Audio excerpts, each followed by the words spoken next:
வணக்கம். சிறகடிக்க ஆசை சீரியலில் இனி என்ன நடக்க போகுது அப்படின்னு தான் பார்க்க போகிறோம். இங்கே விஜயா ரொம்பவே கோபமாக பார்வதி வீட்டுக்கு போகிறாங்க. பார்வதி, நீ பண்ணதெல்லாம் ரொம்ப தப்பு, நீ எதுக்கு முத்துக்கிட்ட சொன்ன, முத்துக்கிட்ட சொன்னதுனால தான் இவ்வளோ பிரச்சனை அப்படிங்கிறாங்க. சரி, நீங்கள் 2 நாளாக எதுக்குங்க வரல அப்படிங்கிறாங்க. 2 நாளாக வரலையா, எனக்கு எவ்வளோ கோவம் இருக்கு தெரியுமா அப்படிங்கிறாங்க. நான் பெருந்தன்மையாக அந்த 2 லட்ச ரூபா பணத்தை உன் வீட்டில் கிடைக்கிற மாதிரி நான் கொடுத்து விட்டேன். ஆனால் நீ என்கிட்ட பேசாமல் இருக்க. 30 வருஷத்தில் நீ என்கிட்ட பேசாமல் இருந்தது இந்த 2 நாள் தான் அப்படிங்கிறாங்க. பார்வதி, உன்கிட்ட நான் எந்த விஷயத்தையும் மறைச்சதில்லை, நீ எப்படி முத்துக்கிட்ட சொல்லுவ அப்படிங்கிறாங்க. இங்கே பாரு விஜயா, நீ வேணால் அந்த முத்தையும் மீனாவையும் அடுத்த வீட்டு ஆள் மாதிரி நினைக்கலாம். நான் முத்தை என் பையன் மாதிரி தான் நினைக்கிறேன். முத்தை மட்டும் இல்லை, மனோஜாக இருந்தாலும் சரி தான், ரவியாக இருந்தாலும் சரி தான், என் பையன் என்னோட இல்லை, என்னை பாசமாக பார்த்துக்கல. என் மருமகளும் அப்படி தான். அந்த குறையை நீக்கிறது முத்து மீனாவும் தான். நான் உன் வீட்டுக்கு வந்தோம்னா ரொம்ப பாசமாக என்னை உபசரிக்கிறதா இருக்கட்டும், சாப்பாடு கொடுக்குறதா இருக்கட்டும், வைக்கிறதா இருக்கட்டும், எல்லாமே மீனாவும் முத்துவும் தான் என்னை பார்த்துக்கிறாங்க. ஏன், நான் நடந்து போனால் கூட காரில் ஏற்றி கொண்டு ஒரு இடத்துல விட்றான் முத்து. இந்தாப்பா காசு அப்படின்னு சொன்னால், எங்கள் அம்மாவுக்கு நான் காசு வாங்கினா அத்தை, அதை மாதிரி தான் நீங்கள், நான் காசு வாங்க மாட்டேன் அப்படிம்மா. 1 நாள் 2 நாள் இல்லை, இந்த 30 வருஷத்தில் கிட்டத்தட்ட அவன் கார் ஓட்டின பழகுனதுலேருந்து இன்னைக்கு வரைக்கும் அப்படி தான்.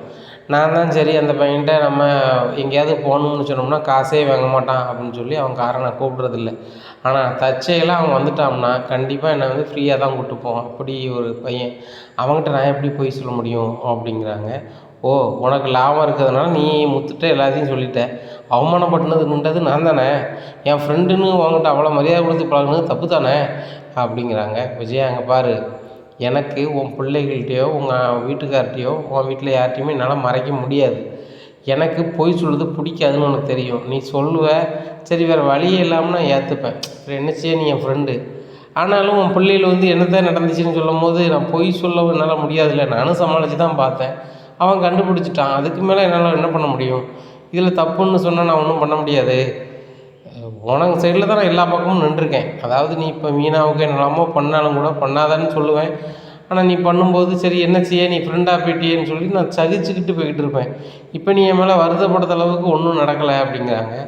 உன் வீட்டில் நான் நடன பள்ளி வச்சுருக்கேன், அதனால் என்னை பார்க்க உனக்கு ரொம்ப மலிவாக தெரிஞ்சிட்டு போல. சம்பளமே இவ தராமல், வாடகையே தராமல் இவ நடத்துகிறா, நம்ம என்னென்னாலும் பண்ணலாம், இவ பொறுத்துப்பான்னு நினைக்கிறியா பார்வதி அப்படிங்கிறாங்க. விஜயா, நான் இவ்வளவு சொல்லியும் உனக்கு புரியலைன்னா நான் என்ன பண்ணுறது சொல்லு? நீ நல்லா இருந்தால் அது போதும்னு நினைக்கிறனால தான் நான். இந்த விஷயம் அப்படி இல்லைல்ல. ஒரு செய்யாத தப்ப மீனாவை சொல்லும்போது அப்போ யார் தான் செஞ்சா பார்வதி அப்படிங்கிறாங்க. பணம் இங்கே தானே இருந்திருக்கு, நம்ம தேடி பார்த்துருக்கோம், மேலே ரேக்கில் தேடி இருக்கோம், கீழே ரேக்கில் இருந்திருக்கு. எனக்கும் வயசாகி போச்சு, வயசான முன்னாடி என்னால் என்ன பண்ண முடியும்? எல்லாம் ஞாபகம் மறதி தானே. பணம் தான் கிடச்சிட்ட விடு, பணம் கிடச்சிட்டு அப்படின்னு நீ சொல்லிட்ட பாரு. இப்போ கஷ்டப்பட்டு சம்பாரித்த பணமும் போச்சு, அது போக ரோகிணி ஒரு 3 லட்ச ரூபா ரெடி பண்ணி கொண்டு கொடுத்துருக்கா அப்படிங்கிறாங்க. இதை கேட்ட பார்வதி மனசுக்குள்ள நினைக்காங்க, இந்த பணத்தை எடுத்ததே ரோகிணி தானே, எடுத்ததுக்கு வட்டியும் முதலமாக சேர்த்து செய்தா, யார் உப்பு தின்னாங்களோ அவங்க தானே தண்ணி குடிச்சாகணும் அப்படின்னு நினச்சி மனசில் சிந்திக்காங்க. அப்போ பார்வதி, என்னத்தை சிந்திக்க அப்படிங்கிறாங்க. ஒன்றும் இல்லை, சாப்பிடுதே அப்படி அப்படிங்கிறாங்க. அந்த மீனா பழைய மாதிரி இல்லை, இப்போ ரொம்ப திமிராகி போச்சு, அவகிட்ட இப்போ சாப்பாடே சாப்பிட்டதில்ல. என் வீட்டுக்கார கேட்கவே வேண்டாம், இப்போ அவங்க சைடில் தான் பேசுகிறாரு. கட்டின பொண்டாட்டின்னு எனக்கு சுத்தமாக மரியாதை கிடையாது. மீனா வீட்டுக்கு இவர் ஒரு தகப்பனாக இருந்து தான் எல்லாம் செய்வாராம், அப்பா இல்லாத இடத்துல இவர் இருப்பாராம். அந்த மீனா அப்படியே நடித்து என் வீட்டுக்காரையே கவர் பண்ணிட்டான். இப்படி தான் இருக்குது, என்ன செய்ய? அந்த வீட்டில் நாங்கள் 3 பேர் தான் தனிமரமாக இருக்கோம், மனோஜ், ரோகிணி, நான். எங்களுக்கு அங்கே ஒரு உரிமையும் இல்லை அப்படிங்கிறாங்க. விஜயா, நீ சொல்லுது நம்ப முடியாமல் இருக்குது. நீ மூச்சுக்கு 300 வாட்டி சொல்லுவார், அது என் வீடு, என் வீட்டில் எனக்கு பிடிச்சவங்க தான் இருக்கணும், இல்லைன்னா இருக்கக்கூடாது அப்படின்னு பேசுகிறவா. என் அண்ணனை கூட மனசை காயப்படுத்த மாதிரிலாம் பேசுவேன். நானே நிறைய வாட்டி உன்னை சொல்லியிருக்கேன், இப்படிலாம் பேசாத விஜயா, அது நல்ல பழக்கம் இல்லை. உனக்கு முத்தையும் மீனாவையும் பிடிக்கலையோ, அவங்க உங்கள் பசங்க தான். உன் பசங்களை இந்த வீட்டு விட்டு வெளில போ அப்படி இப்படின்னு சொல்கிறது பெருந்தன்மையாக இல்லை, பெரியவங்க நடந்துக்கிற பண்பாகவும் தெரியலை அப்படின்னு பல முறை சொல்லியிருக்கேன். நீ அதை கேட்பதாக இல்லை. மொத்தத்தில் என் வீடு என் வீடுன்னு சொல்லி ஒன்றும் ஆக போகிறதில்ல. என்ன, நான் வந்து என் வீட்டுக்காரர் இருக்கும்போது தாட்பூட் தஞ்சாவூருமே என் வீட்டுக்கார் வேலை பார்த்தாரு. இந்த வீடை எங்கள் அம்மா உனக்கு எழுதி கொடுத்த மாதிரி தான் எழுதி கொடுத்தாங்க. என் வீடு என் வீடுன்னு சொல்லி நான் ரொம்ப அகம்பாவம் பிடிச்சி பேசினேன். என் வீட்டுக்கார் இடையிலே போயிட்டார். அவர் போன பின்னாடி இருக்கிற ஒரே பையனும் மருமகளாக பேரம்பேத்தியோட இதே வீட்டில் இருப்பேன்னு நினச்சேன். நீ என்ன சொல்கிறது, நான் என்ன கேட்பதுன்னு போயிட்டாங்க. ஆனால் உனக்கு அப்படி இல்லை. கடவுள் நல்ல கொடுப்பனம் கொடுத்துருக்காரு. 3 பையன், 3 மருமக தங்கங்களாக வந்திருக்குதுங்க.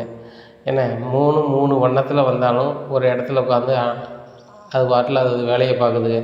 நீ அதில் மாமியாராக இருந்து அந்த இன்பத்தை அனுபவிக்கக்கூடிய வழியை பாரு. என்ன பாரு, நான் தனி மரமாக இருக்கிறேன்.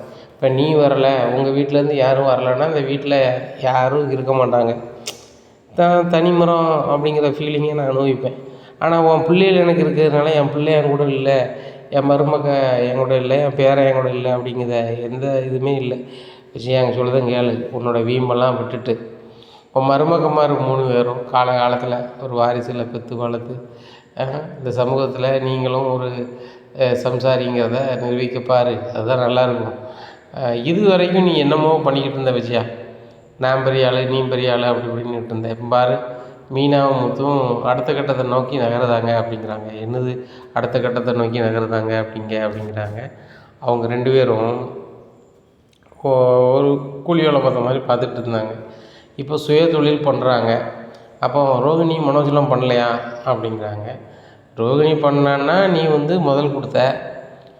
மனோஜ் வந்து ஃபர்னிச்சர் கடை வச்சான்னா ரோகிணியோட அப்பா பணம் அனுப்புனார். அவங்க கடை வச்சாங்க. சரிதானா, கடை வச்சுருக்கான், நடத்துகிறான்னு வச்சுக்கோயேன். நீ என் பையனுக்கு பெரிய டீலர்ஷிப் கிடச்சிரும் அப்படி இப்படின்னு சொல்லுத. சரி, அதே கிடைக்கட்டும். ஆனால் இந்த முத்து மீனாவை நினச்சிப்பார். யாராவது 5 ரூபா காசு கொடுத்தாங்களா? அவங்க சுய உழைப்பில் உழைச்சி முன்னேறுறாங்க. சரியா, அதெல்லாம் நீ பாராட்டாட்டெல்லாம் அவங்கள உரி பண்ணாமல் இரு. அவங்க கண்டிப்பாக நல்லா வருவாங்க பாரு அப்படிங்கிறாங்க. என்ன, மீனாகிட்ட நீ சாப்பிட்டியா, அந்த விசுவாசத்தை காட்டுதியா அப்படிங்கிறாங்க. உட்பட்டவரை உள்ளவும் நினை அப்படின்னு சொல்லுவாங்க. ஒருத்தங்க வந்து அவங்ககிட்ட கையால் சாப்பிடணும்னு நினைக்கணும், அது உண்மை தான். அந்த மீனை நிறைய வாட்டி நான் சாப்பாடு வந்துடுறேன்னு நினைக்க தான் சொல்லி பேசுகிறேன். ஆனால் அவங்க சுய உழைப்பில் முன்னேறி வராங்க. பார்த்தியா, மேரேஜ் டெக்கரேஷன் வேலைகள்லாம் பார்க்குறாங்க. ஒரு கல்யாணத்தில் மீனா டெக்கரேஷன் வேலை பார்த்துருக்கா. அவ்வளவு அற்புதமாக இருந்துச்சான். என் பக்கத்து வீட்டில் போன வனஜா சொன்னான். ஃபோட்டோ கூட எடுத்துகிட்டு வந்து காமிச்சா. உங்கள் ஃப்ரெண்டு மீனா, உங்கள் ஃப்ரெண்டு விஜயாவோட மருமக மீனா ரொம்ப சூப்பராக பண்ணியிருக்கு. அந்த பிள்ளை ரொம்ப கம்மியான விலையில் ரொம்ப பட்ஜெட்டில் பண்ணியிருக்கு. இதே மாதிரி யாருக்காவது விசேஷம்னா அந்த பிள்ளையை நம்ம பயன்படுத்தலாம், ரொம்ப அருமையாக இருக்கும் அப்படி இப்படின்னு அந்த பிள்ளை பேசுது. சொல்லுது புரியுதா? அந்த அளவுக்கு அவங்க வளர்ந்துட்டு வராங்க. கண்டிப்பாக வேறு லெவலில் நோக்கி அவங்க நகருவாங்க. முத்து 1 கார் வச்சுருந்தா இப்போ 2 கார் ஆகிட்டு. வேணுனாலும் பாரு, 2-3 ஆஃபரில் வெயிட்டாக அவங்க பணம் வாங்கட்டும். அடுத்தாப்புல இன்னும் 2 கார் வாங்குவாங்க. மாடியில் வீடை கட்டுவாங்க. ஓஹோன்னு வரதான் போகுது அப்படிங்கிறாங்க. மாடியில் கட்ட தான் வந்து பணம் தான் ரெடியாக இருக்க அப்படிங்கிறாங்க. பிறகு ரெடி ஆகிட்டா இன்னும் அடுத்தாப்புல நினச்சிவாங்க கார் தான் வாங்குவாங்க. அவங்க மேலும் வளருவாங்க, அதில் மாற்றிக்கிறது இல்லை அப்படிங்கிறாங்க. இங்கே பாரு பார்வதி, எவ்வளோ தான் உருண்டாலும் சரி தான், இந்த முத்துவுக்கும் மீனாவுக்கும் ஒட்டுத மண் மட்டும்தான் ஒட்டும் அப்படிங்கிறாங்க. என்ன இப்படி பேசுகிற அப்படிங்க. ஆமாம், இவங்க மாடி ரூம் கட்டால் அவங்க வீடு ஆயிடுமா? வீடு என் பேரில் தான் இருக்கும். 1, நான் என்னைக்கு நினச்சாலும் வீட்டை விட்டு அனுப்ப முடியும். 2, அவங்க வந்து இப்படி ஒரு டெக்கரேஷன் வேலையை வந்து இப்போ கிடைக்கணுன்னா யாராவது ஒரு ஆள் கொடுத்தா தான் உண்டு. ஆனால் மனோஜ் அப்படி இல்லை, மொத்த டீலர். அவங்ககிட்ட இந்த சப் டீலர் எல்லாம் வாங்கியே ஆகணும். அப்படி ஒரு சூழ்நிலையை அவன் உருவாக்கி வச்சுருக்கான். அதான் படித்தவனுக்கும் படிக்காதக்குள்ள வித்தியாசம் அப்படிங்கிறாங்க. இப்போ பாரு விஜயா, விடாமுயற்சி இருந்துச்சுன்னா படிப்பு என்ன படிப்பு, எதுனாலும் ஒரு அனுபவத்தில் நினைச்சலாம் செய்யலாம். கண்டிப்பாக முத்து நல்லா வருவான் அப்படிங்கிறாங்க. நீனும் என் வீட்டுக்காரர் மாதிரி முத்துக்கும் மீனாவை தான் சப்போர்ட் பண்ணிகிட்டே இருக்க. அவரும் ரொம்ப ஓவராக பண்ணுறாரு. பார்ப்போம், இது வரைக்கும் நடக்குன்னு பார்ப்போம் அப்படின்ட்டு இருக்காங்க. சரி விஜயா, அவங்கள்ட்ட பேசி ஜெயிக்க முடியாது. இன்றைக்கி செவ்வாய்க்கிழமையாக இருக்குது, அதனால் கோயிலுக்கு போய்ட்டு வரலான்னு இருக்கேன். நீ வாரியா வரலையா அப்படிங்கிறாங்க. சரி நானும் வாரேன் அப்படின்னு சொல்லிட்டு ஸ்டூடெண்ட் எல்லாம் சொல்கிறாங்க. இந்த மாதிரி நான் சொல்லி இந்த ஸ்டெப்பை செய்யுங்க அப்படிங்கிறாங்க. சரி மிஸ், நான் பார்த்துக்கிறேன் அப்படின்னு சொல்லி அவர் ரதி சொல்கிறாங்க. சரி பார்த்துக்கம்மா அப்படின்னு சொல்லிட்டு போகிறாங்க. அங்கே எல்லாரையுமே அங்கங்கே தனித்தனியாக இல்லைங்கன்னு சொல்லிட்டு தீபன் வந்து ரதியும் தனியாக உட்காந்து பேச ஆரம்பிச்சிடுறாங்க. பெட்ரூமில் உட்காந்து இப்படியா இருக்குது. இவங்க கோயிலுக்கு போகிறாங்க. அங்கே மீனாவோட அம்மா சாமி கும்பிட வராங்க. உடனே பார்வதி, நம்ம இறங்கி வந்துட்டோமா, அந்த பூக்காரிலாம் அங்கே வாங்கிட்டு இருக்கா அப்படிங்கிறாங்க. எந்த பூக்காரி? மீனாவெல்லாம் வாங்கலையே அப்படிங்கிறாங்க. அண்ணா பாரு, பெரிய பூக்காரி வரா பாரு அவங்க அம்மா அப்படிங்கிறாங்க. ஆமாம், அங்கே எதுவும் சாமி கொண்டு வந்திருப்பாங்க அப்படிங்கிறாங்க. சாமிலாம் கும்பிட வருவாளா? அவள் பூ வியாபாரம் தானே பார்ப்பா அப்படிங்கிறாங்க. இங்கே பாரு விஜயா, உனக்குள்ள மனப்பான்மை அவங்களுக்கு இருக்காதா? உன்கிட்ட பணம் இருக்கலாம், அவங்ககிட்ட பணம் இல்லாமல் இருக்கலாம். ஆனால் ஒன்னே மாதிரி மன கஷ்டங்களாக இருக்கட்டும், எல்லோரும் நல்லா இருக்கணும்னு நினைக்கிறதா இருக்கட்டும், வேண்டுதலாக இருக்கட்டும், எல்லாருக்குமே இருக்கும். இதனால் மீனா அம்மாவை நீ இப்படி நினைக்காத அப்படிங்கிறாங்க. பார்வதி சொல்லுதுன்னு கேட்டுக்கோ, அங்கே போய் எப்படி இருக்கீங்க நீங்கள் பேசணும் நல்லாவே இருக்காது அப்படிங்கிறாங்க. இங்கே பாரு விஜயா, நீ பேசுகிறியோ பேசலையோ, மீனா அம்மாங்கிற முறையில் நல்லா இருக்கீங்களா நான் ஒரு வார்த்தை கேட்கணும். அப்படி கேட்டால் தான் என் மனசு ஒப்பும், இல்லைன்னா அது சரி வராது. நான் கேட்க தான் செய்வேன் அப்படிங்கிறாங்க.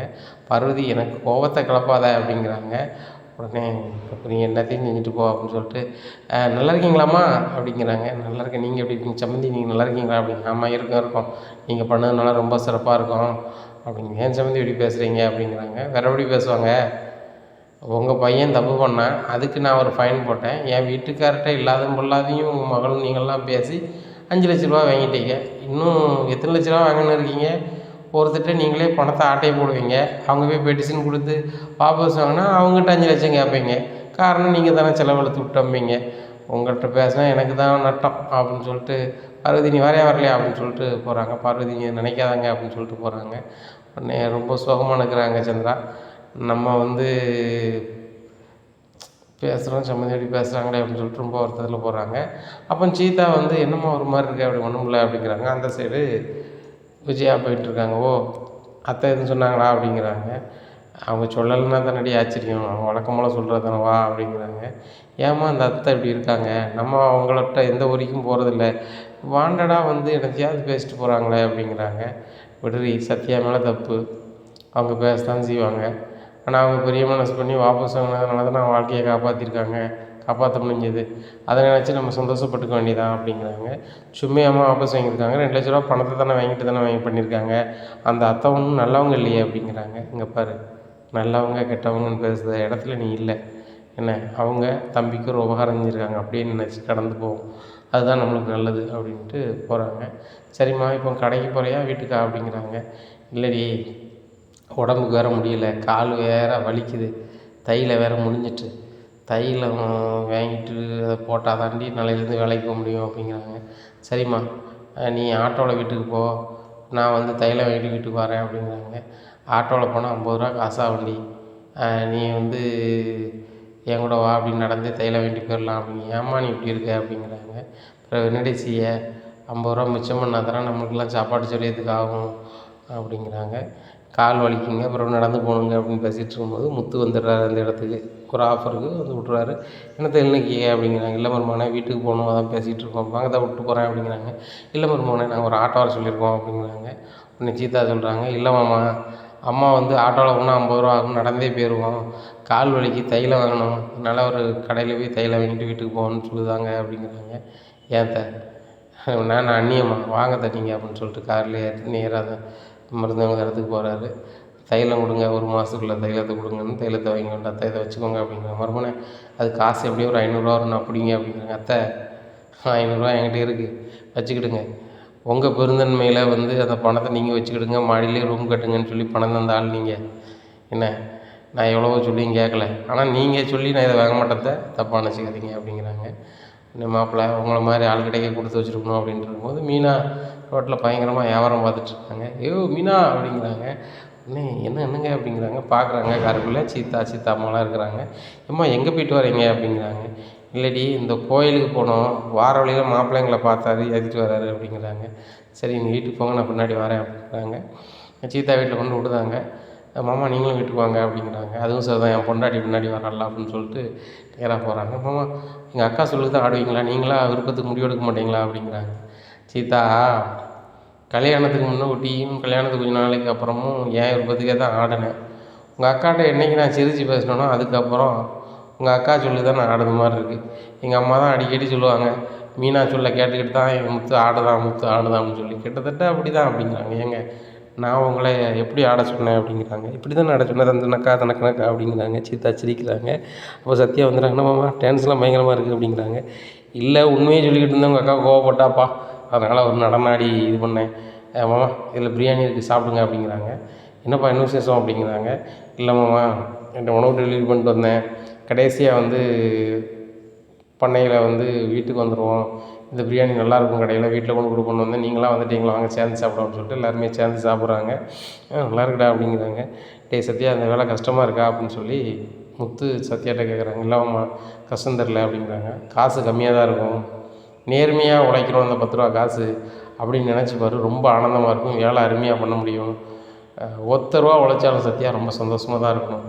ஏன்னா அந்த காசு நம்ம உழைப்பு வேர்வையில் வர்றது.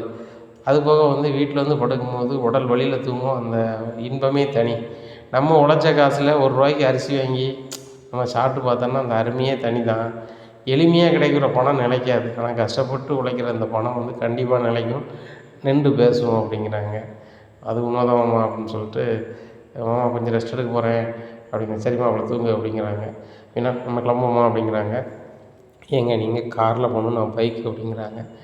அப்படியா, சரி நீ முன்னாடி போ, நான் பின்னாடி வரேன் அப்படின்ட்டு மீனா பைக்கு முன்னாடி போகுது, பின்னாடி காரில் முத்து வராரு. அதான் பார்வதி பார்த்துட்டு இருக்காங்க. பார்வதி, விஜயா உன் பையன் உண்மையிலே ரொம்ப பாசமாக தான் இருக்கான், மீனாவை ரொம்பவே லவ் பண்ணுறான் அப்படிங்கிறாங்க. யார், அந்த முத்தை சொல்லுதியாங்க? ஆமாம் ஆமாம், கொஞ்சிக்கிட்டு தான் கிடக்குதுங்க அப்படிங்கிறாங்க.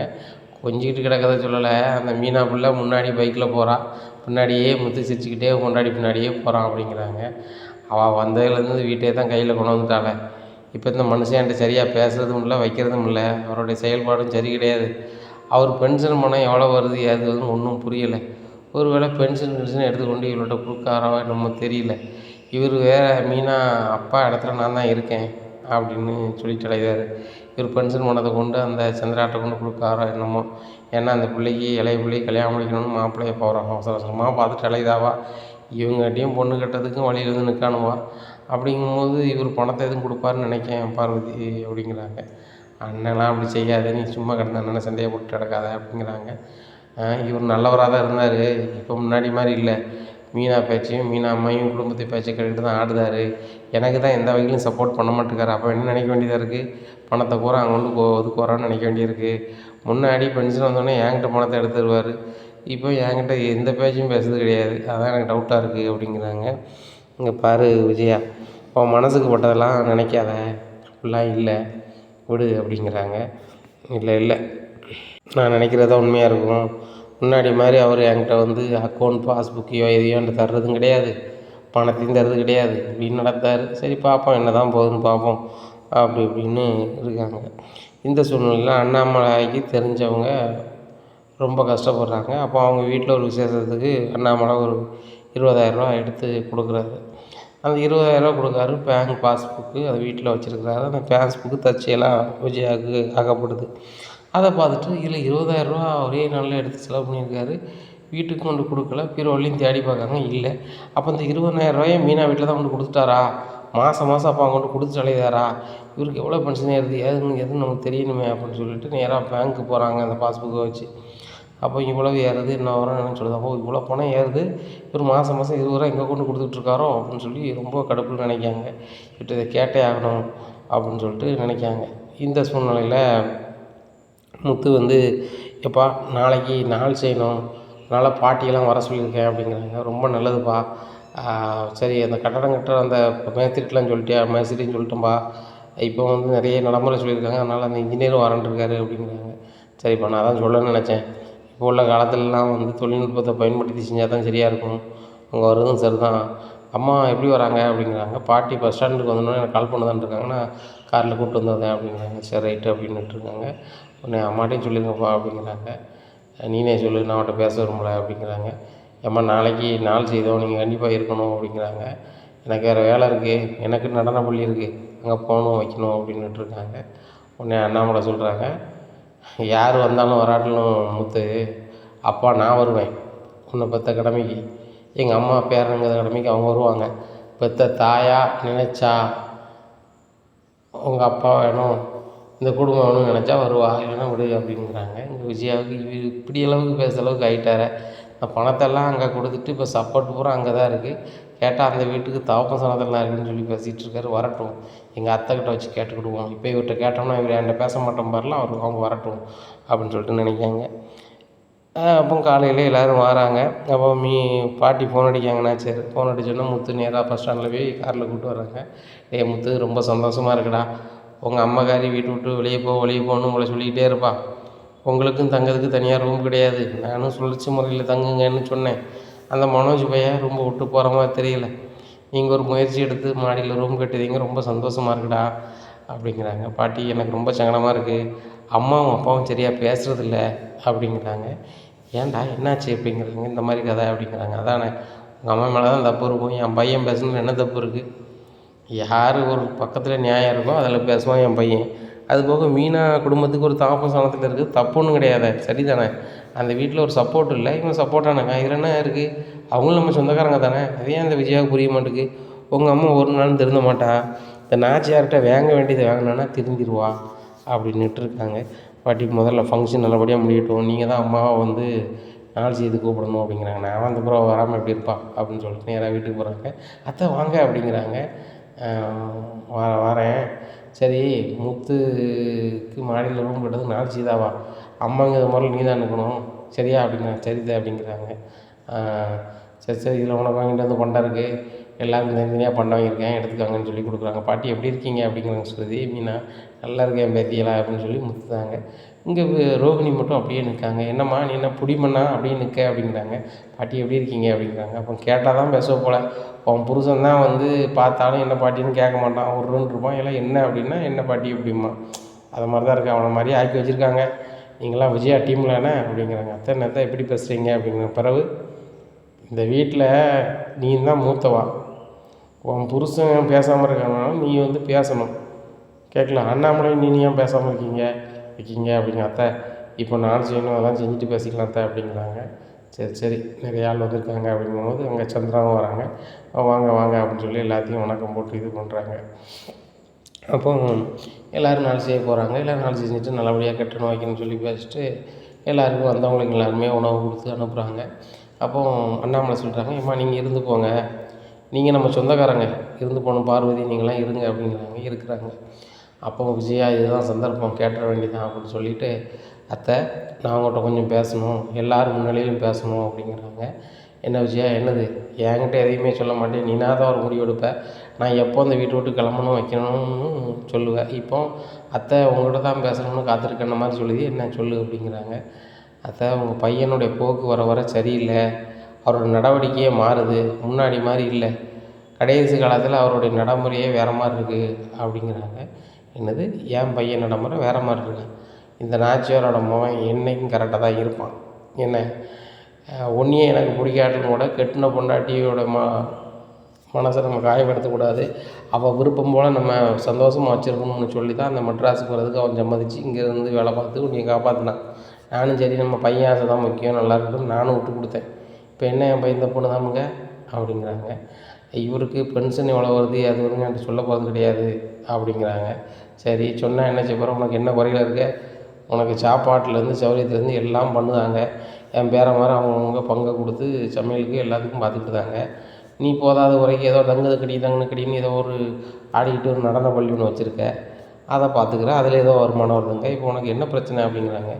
எனக்கு ஒன்றும் பிரச்சனை இல்லை அத்தை, என் பையன் மனோஜ் வந்து பெரிய கோடீஸ்வரன் ஆக போகிறான் அப்படிங்கிறாங்க. ஆமாம், உனக்கு அவன் மட்டும் தானே பிறந்தான், மீதி 2 பிள்ளைகள் பிறக்கல அப்படிங்கிறாங்க. அத்தை, நான் சொல்ல வரதை கேளுங்க. இவர் வந்து மாதம் பென்ஷன் வர தொகையை எடுத்துக்கொண்டு ஒரு இடத்துல கொண்டு கொடுக்காரு அப்படிங்கிறாங்க. எல்லாருமே யார்கிட்ட கொண்டு கொடுக்காங்க அப்படின்னு சொல்லிட்டு, என்னம்மா சொல்கிறீங்க அப்படின்னு சொல்லி மனோஜ் கேட்குறாரு. ஆமாடா, உங்கள் அப்பா முன்னாடி மாதிரி இல்லை, மாதம் 20,000 எடுத்து கொண்டு கொடுக்காரு அப்படிங்கிறாங்க. உடனே அண்ணாமலை, என்ன விஜயா பேசிகிட்டு இருக்கேன், மாதம் யாருக்கு கொண்டு எடுத்து கொடுக்க போகிறேன் அப்படிங்கிறாங்க. வேறு யாருக்கு? மீனா அப்பா ஸ்தானத்தில் இருக்குன்னு சொல்லிவிட்டு அப்பா அம்மா நீங்கள் நடந்துக்கிறீங்க கொடுக்கு, அதான் அவங்க அம்மாட்ட கொண்டு மாதம் நீங்கள் 20,000 கொடுக்கீங்க அப்படிங்கிறாங்க. விஜயா, வாய்க்கு வந்ததெல்லாம் பேசிகிட்டு இருக்காத அப்படிங்கிறாங்க. உடனே நாச்சியார் சொல்கிறாங்க, என்னடி நீ பேசிகிட்டு இருக்க, என் பையனை சொல்லிகிட்டு இருக்க அப்படிங்கிறாங்க. ஆமாத்த, உண்மையை தான் சொல்கிறேன், மீனா அப்பா ஸ்தானத்தில் நான் இருக்கணும் வெறும் வாய் வார்த்தைக்கு தான் சொல்லுவார்னு நினச்சேன். உண்மையிலே மீனா அப்பாவாக மாறிட்டார் போலுக்கு, மாதம் 20,000 எடுத்து கொண்டு கொடுக்காங்க அப்படிங்கிறாங்க. அண்ணாமலைக்கு சரியான கோவம் போச்சு. அவனுக்கு என்ன செய்கிறோம் பாரு அப்படின்னு சொல்லிட்டு இது பண்ணுறாங்க. உடனே எப்பா இருப்பா அப்படின்னு சொல்லிட்டு, என்னம்மா பேசிகிட்டு இருக்கீங்க அப்படின்னு சொல்லி முத்து கேட்குறாரு. இங்கே மீனா அம்மா ரொம்பவே அழுகிறாங்க. மீனா அம்மா அழுறத பார்த்துட்டு, என்னடி சொன்னேன், என் பையனை பார்த்து என்ன சொன்னேன், மீனா அம்மா பார்த்து என்ன சொன்னேன்னு போட்டு விஜயாவை பொழந்துக்கிட்டு வெளு வலுன்னு விழுக்காங்க. அத்தை என்னை விடுங்க, அத்தை என்னை விடுங்க அப்படிங்கிறாங்க. ஏய், நீ எப்பேற்பட்டவா, உன்னை என் பையனுக்கு கட்டி வச்சுருக்கேன், என் தம்பிக்கு நான் வந்து பண்ணி கொடுத்த சத்தியத்துக்கு அவளாக உன்னை நான் கட்டி வச்சேன், நீ எல்லாம் எனக்கு ஒரு மருமகளா? அண்ணாமலையே எந்த வயசில் எப்படி சந்தேகப்பட்டு பேசுத அப்படிங்கிற. ஆமாத்தா, இதில் என்னத்த தப்பு இருக்குது, உண்மையில் அவர் 20,000 எடுத்துருக்காரு பாருங்கத்த, இந்த பேங்க் பாஸ்புக்கை பாருங்கள் அப்படிங்கிறாங்க. அப்போ தான் அண்ணாமலை முடிக்கிறாங்க, பேங்க் பாஸ்புக்கை பார்த்துருக்கா அப்படின்னு சொல்லிட்டு. உடனே அண்ணாமலை, இவன் என்ன லூசு மாதிரி பேசிகிட்டு இருக்கா, நீனும் அப்படி ஒரு மாதிரி இன்றைக்கி என்ன அப்படிங்கிறாங்க. ஏம்மா, அதில் 20,000 எடுத்தது வாஸ்தவம், எனக்கு தெரிஞ்சவங்க ஒருத்தவங்க கஷ்டப்படுதாங்க, அவங்க வீட்டில் ஒரு சங்கடமான சூழ்நிலை, அதனால் நான் ஒரு 20,000 எடுத்து கொடுத்தேன். மாதம்லாம் எடுத்து கொடுக்கலாமா, அந்த ஒரு மாதம் எடுத்து கொடுத்துருக்கேன். தேவையில்லாமல் மீனா வீட்டை தேவையில்லாமல் எடுத்து விட்டு அது என்னம்மா கதை அப்படிங்கிறாங்க. ஓ, வேற ஆளுக்கு எடுத்து கொடுத்துருக்காரு அப்படின்னு சொல்லிட்டு, ஏங்க அது தெரியாமல் பேசிட்டாங்க. சி, ஏங்க இங்கன்னு பேச சொல்லி விடு, இனிமேல் வாழ்நாளில் என் முறையில் முடிச்சிடாத, பேசிடாத, ஒரே வீட்டில் இருந்தாலும் ஒரு குடி தண்ணி கொண்டு வாங்கி குடிக்க மாட்டேன் அப்படிங்கிறாங்க.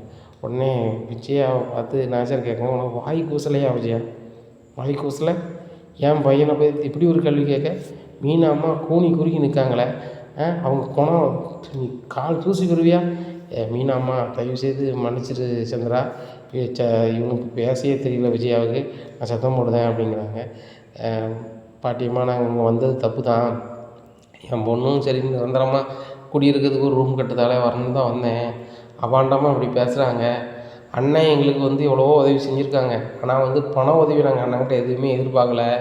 நாங்கள் இக்கட்டான சூழ்நிலையில் இருக்கும்போது என் பொண்ணுக்கு வாழ்க்கை கொடுத்தே ஆகணும், என் பையன் தான் கொடுப்பாங்க அப்படின்னு சொல்லி வந்து வீட்டு தேடி வந்து பொண்ணு கேட்டாங்க. நானும் மறுக்க முடியாமல் என் சூழ்நிலையில் சொன்னேன். ஆனால் அன்னையிலேருந்து இன்றைக்கி வரைக்கும் என் கூட பிறந்த பிறப்பாக தான் பார்க்கேன்.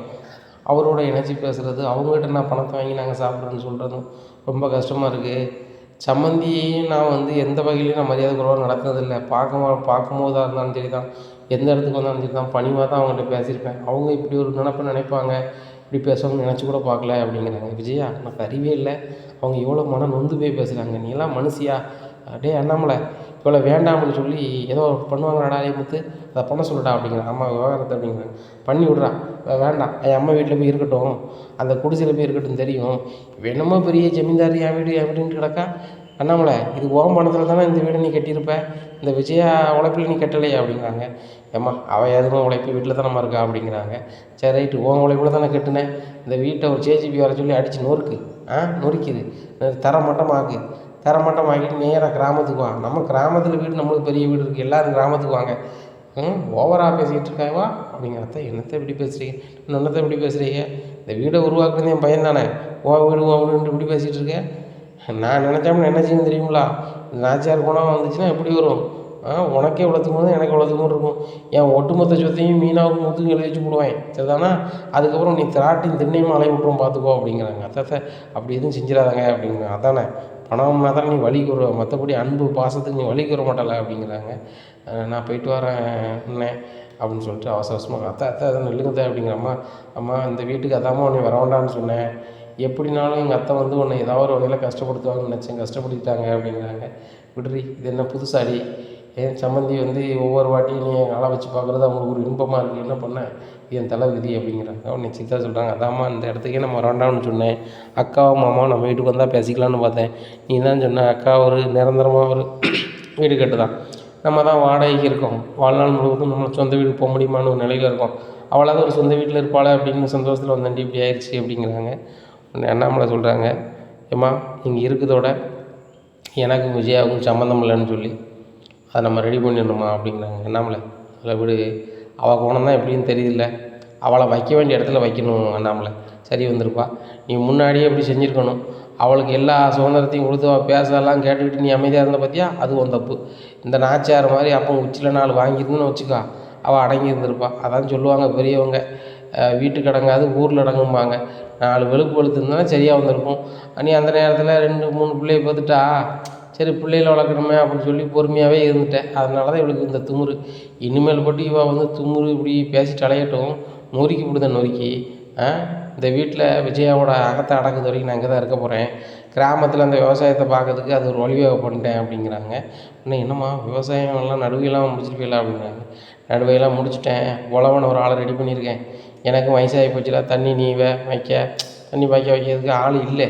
அதனால் வந்து ஒரு ஆளை இது பண்ணியிருக்கேன். அவங்களுக்கு வந்து நாலில் ஒரு பகுதி அவங்களுக்கு வந்து விவசாயம் பொருள் உற்பத்தியில் கொடுக்க போகிறேன் அப்படிங்கிறாங்க.